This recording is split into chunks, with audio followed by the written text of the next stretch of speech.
Hi යාළුවනේ ඔන්න හැමදාම වගේ අදත් සාදරයෙන් පිළිගන්නවා මගේ YouTube චැනල් එකට.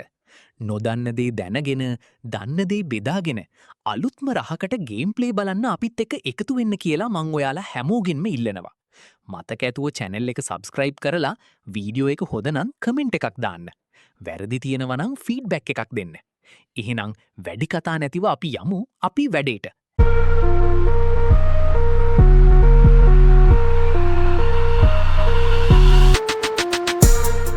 මිෂන් එක ස්ටාර්ට් වෙද්දිම අපි යන්නේ යූස ෆමීර්ගේ අපාර්ට්මන්ට් එකට. ඇතුළට ගියාම යූස ෆෝන් එකකින් බිස්නස් කෝල් එකක් ඉන්නවා.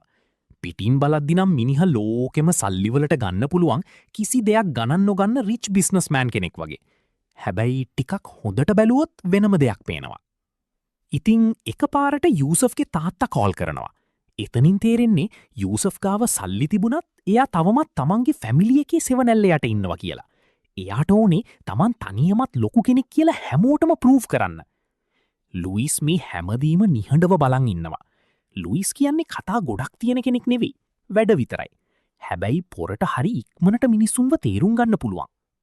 ඊට පස්සේ යූසෆ් කියනවා රොටර්ඩෑම් ටවර් එකේ බිස්නස් මීට් එකක් තියෙනවා. යමු කියලා. ඉතින් අපිට යන්න තියෙන්නේ අපේ යූසෆ්ගේ කාර් එකෙන්. හැබැයි ඉතින් ලොකේෂන් එක නම් ටිකක් දුරයි. රොටර්ඩෑම් ටවර් එක තියෙන්නේ ලිබර්ටි සිටි එකේ ඇල්ගොන්ක්වින් ඩිස්ට්‍රික්ට් එකේ මිඩල් පාක් ඊස්ට් එක ළඟ.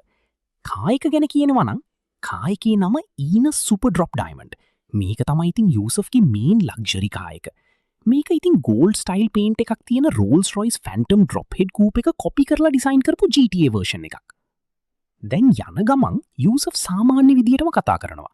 මිනිහා කොච්චර සීරියස් සිචුවේෂන් එකක් තිබුණත් හැනොවිලීම ජෝක්ස් දාන පිස්සු කතා කියන කැරක්ටර් එකක්. හැබැයි ලුයිස් නම් වෙනස්. පොර වැඩිය කතා කරන්නේ නෑ. හැබැයි වටේ වෙන දේවල් ඔක්කොම හොඳට තීරුම් ගන්නවා. ටික වෙලාවකින් අපි රොටර්ඩෑම් ටවර් එක ළඟට එනවා. මේක ලිබර්ටි සිටි එකේ ලොකුම බිල්ඩින්ග්ස් වලින් එකක්. අපි යමු දැන් ඇතුළට. යූසුෆ් එකපාරටම ලුයිස්ට කියනවා. මචං, උඹ කලින් උඩට ගිහින් පොඩ්ඩක් බලලා වරින්. මුලින් බලද්දි නම් මේක නිකන් සිකියුරිටි චෙක් එකක් වගේ තමයි හැමෝටම පේන්නේ.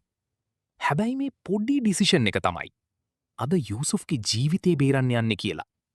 තවම කවුරුත් දන්නේ නැහැ.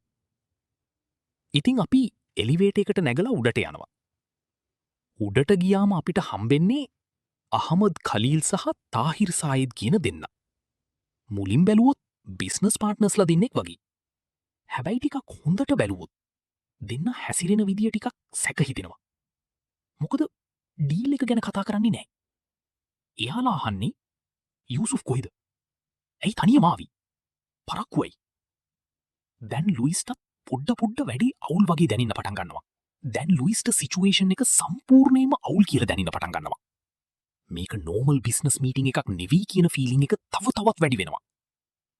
එකපාරටම බිල්ඩින් එක එහා පැත්තින් හෙලිකොප්ටර් සවුන්ඩ් එකක් ඇහෙන්න පටන් ගන්නවා. ඒත් එක්කම රූෆ්ටොප් එකේ තියෙන පත්වය සම්පූර්ණයෙන්ම වෙනස් වෙනවා. දැන් තාහිර් ටිකක් බය වෙනවා. අහමද් තවමත් අවුලක් නැහැ වගේ ඉන්නවා. හැබැයි මෙතන වෙනම ප්ලෑන් එකක් තියෙන බව ලුයිස්ට හොඳටම තේරෙනවා. ලුයිස් එකපාරටම තාහිර්ව අල්ලගෙන අහනවා. උඹලා මෙතන මොනවද කරන්නේ? යූසුෆ් මොකටද මෙතනට ගින්නේ? තාහිර් කතා කරන්න try කරනවා. හැබැයි words එන්නේ නැහැ. එයා තීරුම් ගින් ඉන්නවා මේ ප්ලෑන් එක දැනටමත් අවුල් වෙන්න පටන් අරන් කියලා. එකපාරටම ලුයිස්ගේ කේන්තිය වැඩි වෙනවා. තාහිර්ව අල්ලලා බිල්ඩින් එකකින් තල්ලු කරනවා. තප්පර කීපයක් තුල හැමදේම ස්ලෝ මෝෂන් වගේ වෙනවා. තාහිර් බින්දෙන ග්ලාස් එජ් එක පහු කරන් පහළට වැටෙනවා. ඉතින් ටික වෙලාවකින් පහළ ටැක්සි එකක් උඩට වැටිලා ඒකත් කුඩු වෙලා එතනම පොරගේ ලයිෆ් එක ඉවර වෙනවා. ඒත් එක්කම සයිලන්ස් එක බ්‍රේක් වෙනවා. නූස් හෙලිකොප්ටර්ස් ගොඩක් එන්න පටන් ගන්නවා. රූෆ්ටොප් එක සම්පූර්ණයෙන්ම ලොක්ඩවුන් වෙනවා. ෆෝසර්ස් හැම පැත්තෙම ඇටැක් කරන්න පටන් ගන්නවා. දැන් මෙතන බිස්නස් මීටිං එකක් නෙවෙයි ෆුල් වෝ සෝන් එකක්. ආම දෙක පාරටම රන් කරන්න පටන් ගන්නවා. ලුයිස්ට තේරෙනවා මෙයා තමයි මේ උගුලේ බ්‍රේන් පාට් එක කියලා. ඒ නිසා එයාව අතාරින්න බෑ. දැන් චේස් එක පටන් ගන්නවා. ලුයිස් ආමඩ් පස්සෙන් ටවර් එක උඩට දුවනවා. අතරමඟ නූස් ඒජන්ස්ලා එනවා, බුලට්ස් එනවා, එක්ස්ප්ලෝෂන්ස් එනවා. නූස් කියන්නේ National Office of Security Enforcement කියන ෆෝස් එක. මං හිතන්නේ මම මේක කලින් මිෂන් එකක් කීවා. බලල නැත්තං ඉතින් බලන්න ඔයාලට ගොඩක් දේවල් දැනගන්න පුළුවන්. නූස් ගැන සරලවම කියනවනං ලිබර්ටි සිටිය එකේ ස්වොට් ඒමත් නැත්තං FBI ස්ටයිල් ස්පේෂල් ෆෝස් එක. ඉතින් මෙයාල කරන්නේ ටෙරරිසම් ත්‍රෙට්ස් හැන්ඩල් කරන එක බිග් ක්‍රිමිනල් ගෑන්ක්ස් වලට රීඩ්ස් දාන එක හයිලෙවල් සස්පෙක්ස රෙස්ට් කරන එක සහ ස්පේෂල් ඔපරේෂන්ස් කරන එක වගේ දේවල්. දැන් අපි කතාවට යමු. ඒත් ඉතින් කවුරුවාවත් අහමඩ්නම් නවතින්න නෑ. එයා දුවන්නේ එකම ඩිරෙක්ෂන් එකකට. ඒක උඩට. ලුයිස්ට ටික තේරෙනවා මෙයා එස්කේ ප්ලෑන් එකක් දාගෙන හිටිය කියලා. ඉතිං අපි නූ සේජන්ට්ල එක්ක ෆයිට් කරගෙන හෙලිකොප්ට බිමදාගෙන අහමට පස්සෙ පන්නගෙන අන්තිමට අපි රූෆ් එකේ හයස්ට් පොයින්් එකට එනවා. දැන් අහමට කොටු වෙලා. පැනල යන්න තැනක් නෑ. එතනදි අහමඩ් ඇත්ත කියනවා.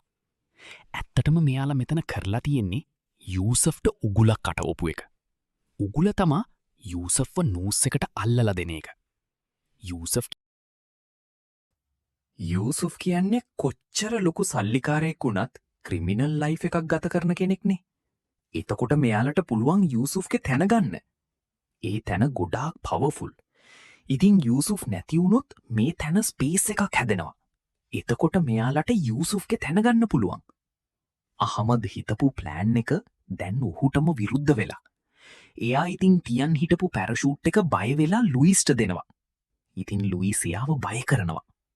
ඒත් එක්කම පස්සෙන් පස්සට ගිහින් අන්තිමට බැලන්ස් නැතිව අහමුදු රූෆ් ටොප් එකෙන් පහලට වැටෙනවා. ලුයිස් කිසි දෙයක් කරන්නේ නෑ. මොකද වැඩේ වෙලාවි ඕල්රෙඩි ඕව. දැන් ලුයිස් ඉතුරු වෙලා තියෙන එක්කම දෙය කරනවා. රූෆ් එකේ තියෙන පැරෂූට් එක අරගෙන ජම්ප් කරනවා. ඉහලින් ලිබර්ටි සිටි දිහා බලද්දි තප්පරයක් හැමදීම නවතිනවා වගේ දැනෙනවා. ඊට පස්සේ ලුයිස් ජම්ප් කරනවා. පැරෂූට් එක ඕපන් වෙනවා. හිමින් සිටි එකට ඩිසෙන්ඩ් වෙනවා. ඉතින් ඔන්න ඔහොමයි හයිඩයිව් මිෂන් එක ඉවර වෙන්නේ. හැබැයි ඇත්ත කතාව මේක ගන් ෆයිට් එකක් නෙවෙයි. සල්ලි, පව සහ බිට්‍රියල් නිසා මිනිස්සු තමන්ව ඩිස්ට්‍රෝයි කරන කතාවක්. ඔයාලට ඒ ගැන මොකක්ද හිතින්නේ?